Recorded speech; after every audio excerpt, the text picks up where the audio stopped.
Magandang gabi ko ba yan? Ito. Pakita natin itong luto ng sinigang po. Ayan o, kaibigan o. Sarap to kasi malamig dito. Ayan, sinigang.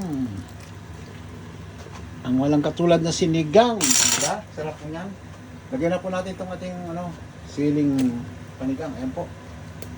Tignan niyo po. Lagyan natin itong siling panigang. Yun na yung luluto natin saka yung dahon mamaya. Lagyan natin dahon po ha. Diba kaibigan? Lagyan na rin natin ito. Tingnan po. Ayan. Konti. Ayan po yung natin hinalo natin kanina. Ayan po kaibigan. Ganda o. Ano to? Tama na sa asin para mas timpla. Kung may kulang man to. Hindi. Konting garlic powder po. So ganda yung ma-aroma yung garlic pag kumakain kayo sinigang. Nawawala yung ibang amoy ng kwan po ng meaty amoy ba.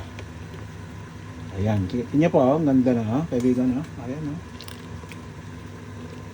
diba kaibigan the best na to kaibigan, the best na the best na to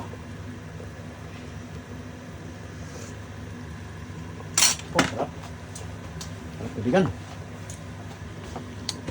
parang niluto ng marunong magluto diba kaibigan, parang niluto lang ng pachamba. Pag napachamba mo masarap lagi yan. Huwag lang nagmamadali po pag nagluluto kayo kasi minsan pag nagmamadali yun nakukuha yung yung meaning hindi pa tama. Kasi tingin mo okay na pero hindi pa pala tama pag nagmamadali.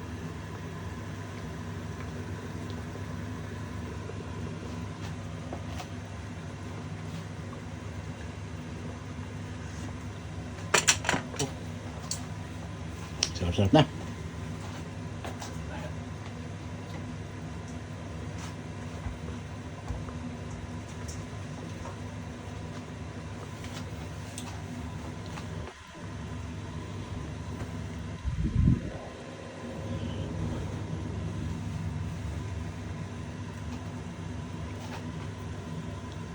Yan, kaibigan, tama na to sibuyas pa yung kaibigan nakita niyo naman yung naglalagay pala talaga ako ng yung lemon po.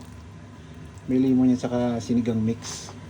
Saka yung pinakabalat nilalagay ko talaga po yan.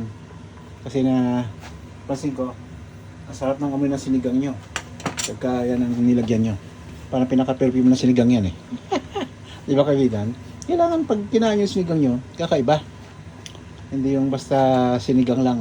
Di ba kaibigan? Isang pakita po ayan puro laman po yan. Boneless po yung ginawa ko po. So, paano po? Mamaya ulit. Pagka inilagay ko yung gulay, tignan niyo ulit po at kakain tayo mamaya. Shoutout na sa inyong lahat po. Saan man tayo sulok ng mundo po. Saka, alam nyo na. Luzon, Visayas, Mindanao po. Magandang gabi sa atin lahat po. Lalo ng mga nanay, mga tatay, mga lolo, mga lola, mga bagets, mga ining. Kain na tayo. Maraming salamat sa inyong lahat.